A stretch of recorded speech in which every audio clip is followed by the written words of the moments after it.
Salam dostlar, bugün sizlerle birlikte çok önemli bir şey danışacağım sizler. Ne olub?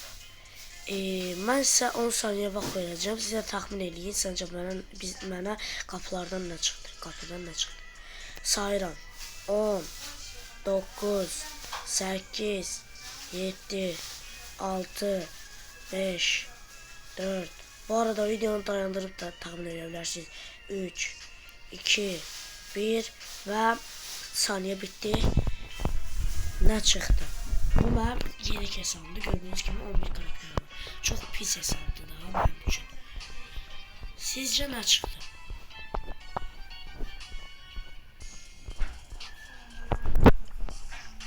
Manga Kenji. Bunu inanabilmedim ya. Elə bildim hayal görürəm. Sarı gözler bir tane şimdi gördüm özümü de gördüm ki hayal görmürmüşüm. Gelin bunu eğitim alanında deneyeyim.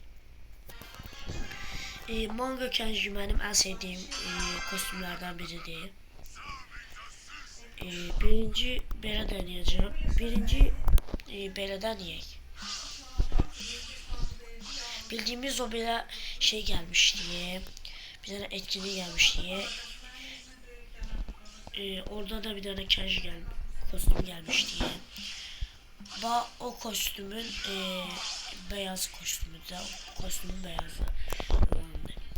Birinci beleden yazacağım. Sonra eləyəcəm də. Sonra baxaq, buna görək nə tərdi. Bildiğimiz o şey gibidir.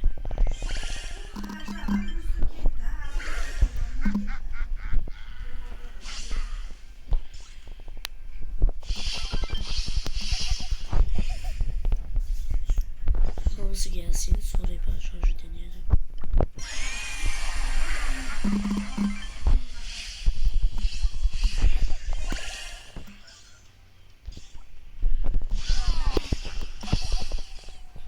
Çok yakışıdı. Kostümü çok beğendim ben. Bu videoyu ne için çekirəm ben? Ben de size bunu göstermek istedim yani. Benim baktım çok yaxşıdır ya. Bu hesab benim daxili hesablarımdan biridir. Benim öz hesabımda heç bu yoxdur. Yani çok sevdim bu kostümü. Bu kostüm çok yaxşıdır. Benim en sevdiğim kostümlerden biri oldu bu da. Neyse dostlar, çıxaq. Dostlar, belə videoların gəlməsini istəyirsinizsə, like atıp abone olmağı unutmayın. Görüşənədək. Hələlik.